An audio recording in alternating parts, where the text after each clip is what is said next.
During my sister's wedding ceremony, my father-in-law suddenly said, "To be honest, both my wife and I wish this marriage never happened.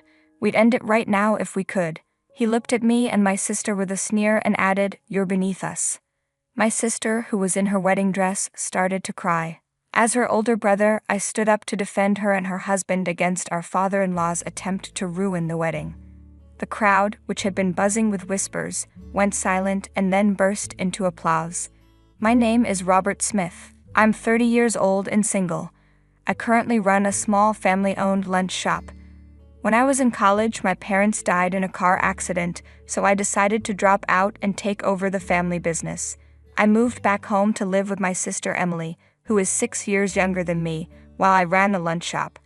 I wanted to become a public servant in the future, but I needed to focus on supporting myself and my sister.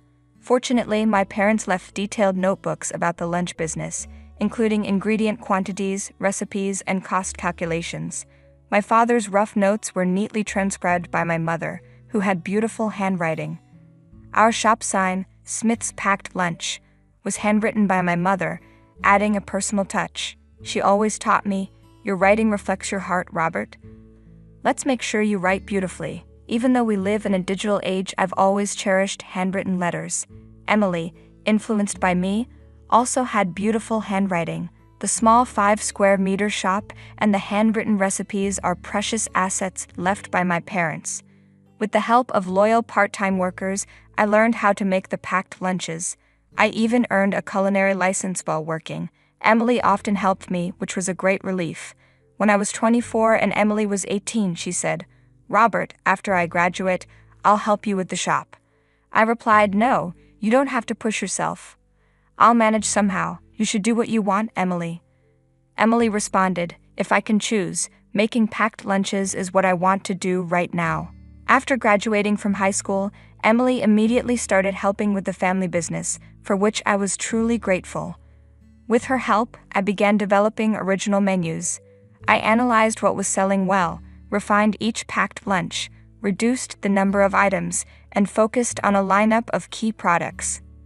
"Robert, the fried chicken is selling like crazy recently.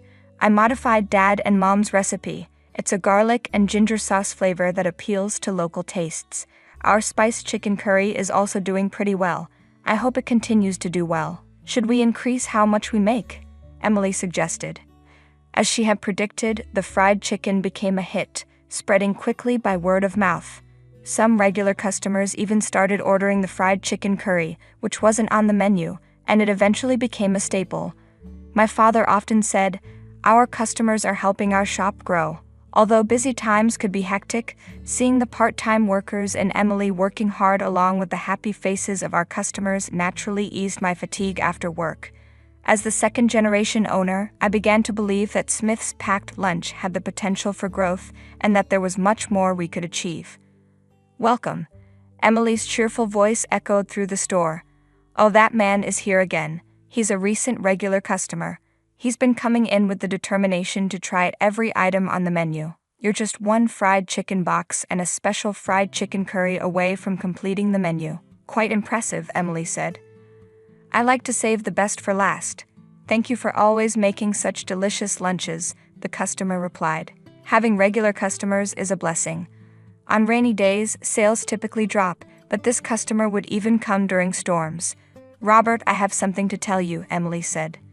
"When I was 16, I started helping with the family business right after high school. John's father told Emily, 'I'm looking for someone more suitable for John. I could introduce him to someone else. You might have had a tough life, but you are not suitable for my son. He's our precious eldest son. Please leave.'" Despite John's efforts to defend Emily, his father wouldn't listen. Emily came home feeling sad, embarrassed, and disappointed. "Not suitable, huh? I can't believe some parents still think like that in this day and age. I'm proud to be the daughter of a small packed lunch shop owner, but today I just feel shattered. The talk about status and everything made me cry. How can they judge you based on what little they hear?" Emily said, tears in her eyes. "John says he won't give up even if his father opposes. He wants to proceed with the wedding plans. We might end up eloping, you know. It sounds like a reverse Romeo and Juliet. It could be a tragic story." I told John not to push himself, but he said he couldn't imagine his life without me. He was serious enough to say he'd cut ties with his parents if that's what it took for us to be together. Whether that was the best decision for both of them was unclear. As her brother, I couldn't stand to see Emily cry. If anything bothers you, no matter how small, talk to me, I told her. Thanks, Robert. It must have been the first time Emily had ever been looked down upon, so it hurt her deeply. Tears welled up in her eyes again. John was very serious about marrying Emily. At home, Emily was writing wedding invitations by hand. She was steadily preparing for the wedding. It's their life after all, I thought, feeling like there was no room for me to intervene. Meanwhile, I was working on promoting the shop using a website and social media, even though I wasn't very familiar with computers and phones. Recently, I bought a food truck, had Emily write the chalkboard menus, and started attending local markets to spread the word about Smith's packed lunch. The wedding date was set. It was going to be a small ceremony with close family. Robert, I've managed to convince my parents. Please attend the wedding without worry. I trust you, John, but Emily still insists on working at the shop. That's included in our plans. Having her work will be helpful. Robert, you know the customers come to get their energy from me, and you will miss me, right? Emily was my only sister, my only family. As her brother, it was my duty to let her go, but I felt a bit lonely. Her promise to continue helping with the shop was my only solace.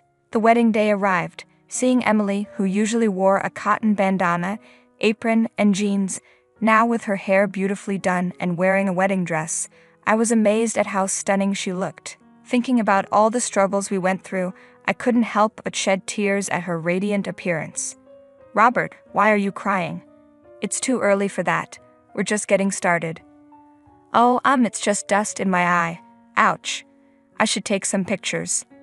I took out my rarely used DSLR camera and captured Emily from various angles.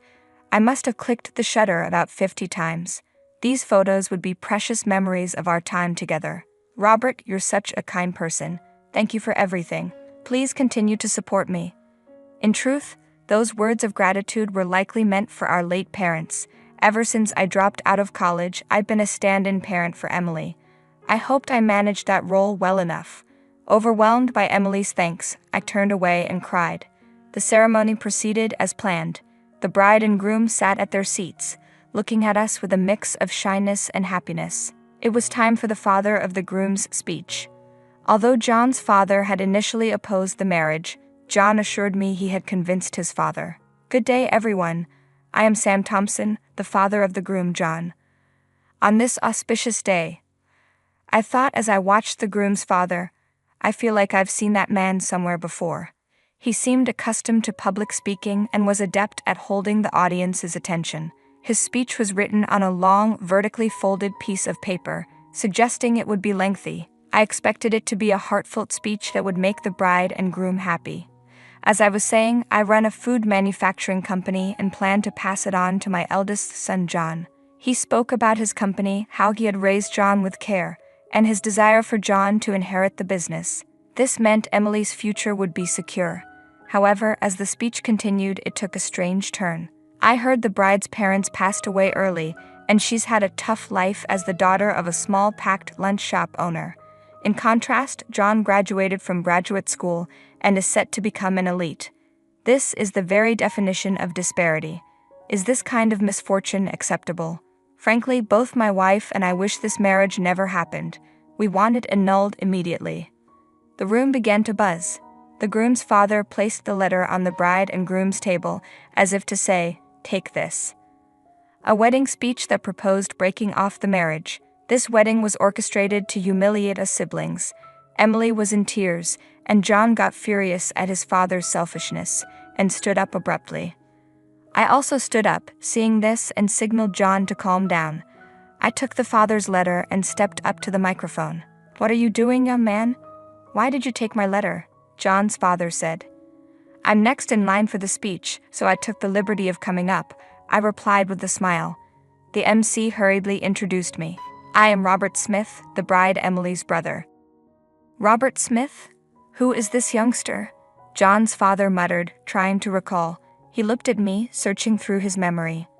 "The groom's parents may oppose this marriage, but I support it.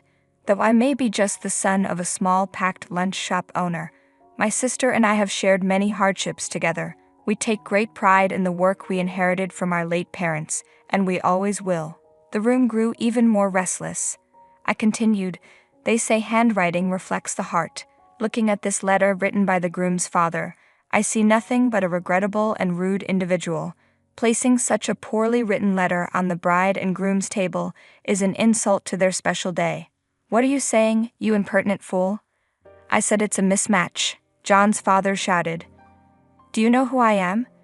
"Mr. Thompson," I retorted firmly. "Ah, you're Robert Smith, the owner of Smith's Packed Lunch."